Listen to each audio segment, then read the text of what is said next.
So a while back, I spent a night in jail.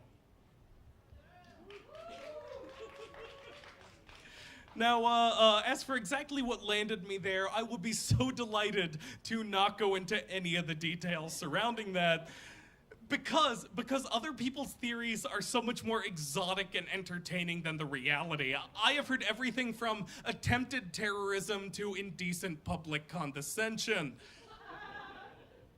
And a couple of the people I've talked to about this, they assume that I got into a fight with the cops because of the militant politics.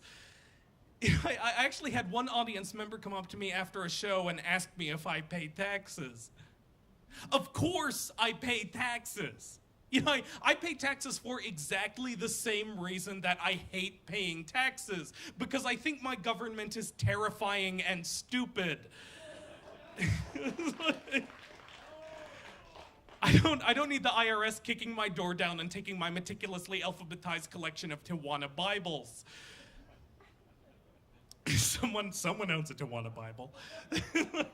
So I'm led into this room, and there's this row of cells lined up, and they are totally segregated by color. You know, there is a cell full of white guys, cell full of black guys, cell full of white guys, cell full of black guys. And at this point, they're going through my possessions, and I have that copy of the Bill of Rights that I carry on my person. And the officer looks at it, looks at me, looks at it, looks at me, and then shoves me into one of the black cells. And I am in with the full mix, you know, where group 1 is first-time offenders, and group 2 is guys who are in for trivial shit, and group 3 is made up of guys who have been in and out of jail for most of their adult lives. One of them, this huge tattooed black dude named, amusingly enough, Courtney, he claims to have been in prison from 1991 to 2003 for what I did not ask. He immediately sets himself up as being in charge of our little group and proceeds to use his vast experience to dispense legal advice. And I have to confess, I'm actually sort of impressed, because there is a real artfulness to the way he approaches this. See, the first thing you have to understand is that, by some extraordinary coincidence, nobody in my cell did anything wrong. You know, we were all just misunderstood innocent victims. So Courtney will come up to one of us and say, "Oh, so what'd they bring you in for, man?" "Oh, nothing, man. I didn't do nothing. They just trying to bring another brother in, know what I mean?" "Yeah, but you must have done something for them to bring you in." "No, man, I'm telling you, they set me up." And then Courtney will pull back a bit, smile disarmingly, and say, "Hey, man, I know that and you know that, but I'm not the one you gotta convince, know what I mean? What are they gonna say you did? Know what I mean?" And then the other guy will look really sheepish and mumble that, okay, maybe he made a run for it, or maybe he took a drunken swing at the arresting officer, or maybe he's been hiding from the cops ever since an incident a few years back involving a bleeding hooker, 9 pounds of cocaine, and a soiled image of Tipper Gore. At this point, I decide I need to use the facilities, and I ask how I can do so, attempting to lower my voice about 3 octaves. I sounded absolutely magnificent. So this takes me about 5 minutes total to do my business. You know, 1 minute to actually do my business, 2 minutes of repeatedly scrubbing a layer of skin off my hands, and another 2 minutes of groping around looking for a means to flush before realizing that the authorities do that for me. This experience is still a significant step up from squatting over the communal porcelain pits of China. Now, in between the first set of cells, there's a waiting room. And a bunch of chairs are lined up facing a television screen which is projecting an instructional video. There is nothing I can say to you about this video that won't sound like I am just inventing parody. You are currently in the custody of the state. The state desires to treat you as an adult. In order to treat you as an adult, you must behave like one. If you choose not to behave like an adult, then the state will not be able to treat you as one. So when I get to my second cell of the evening, I'm introduced to this whole new cast of characters. You know, there's these drunken country boys who got embroiled in a bar fight on their night in the big city. The obese, wheelchair-bound black man who claims the cops threw him on the ground when he was arrested.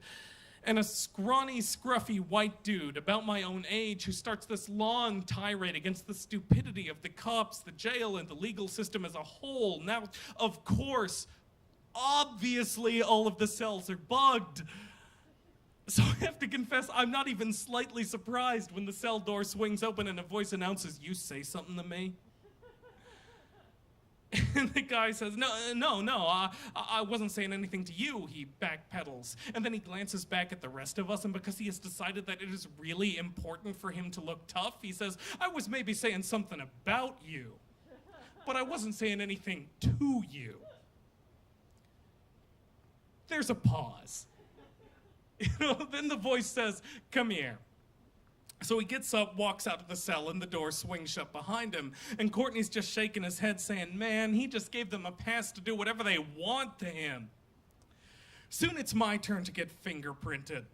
I'm bounced between about 5 cops, one of whom grabs me by the arm and says, "All right, I'm having a really bad day, so don't fuck this up or I'm gonna be pissed off." Hey, you know what? I think I'm having a worse day than you. You want to know how I know?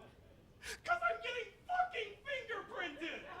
I think I just won the bad day conversation. I didn't actually say that. You can all relax. So I'm, too subtle.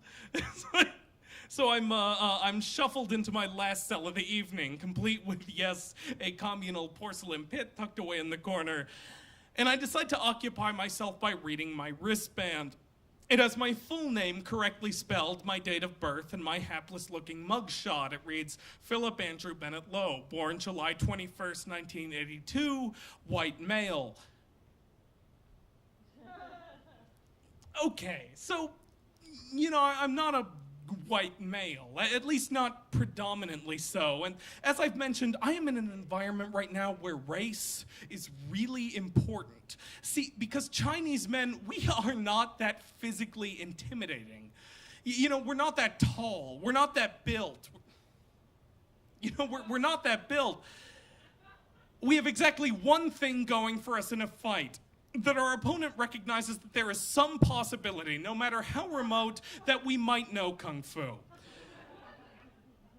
Now, eventually I'm released, given about half my possessions, and turned out into the night. Now, this is about, 5 in the morning. I don't know my coat, I don't know my keys, and I gotta walk 3 blocks to find a set of street signs and figure out where the hell I am. So my cell phone's nearly dead because it's been on all night, but I have just enough battery left to call my girlfriend and get the number for a cab service. So I'm huddled in a doorway waiting for the cab to arrive when a bulky security guard trundles up to me and says, "Excuse me, sir, do you have any business being here?" And I'm looking at this guy thinking, man, I am so prepared for you to be the punchline of my evening. When the cab rolls up, saving me from another catastrophic turn of events, and I climb in as I hear him barking into his walkie-talkie, "No, it's okay, I handled it." I wish I had some kind of positive message to end this story on. And since I don't, you'll have to settle for 2 negative messages. The first is this. That you'd expect that for someone with my compulsions, a night in jail would be really unpleasant.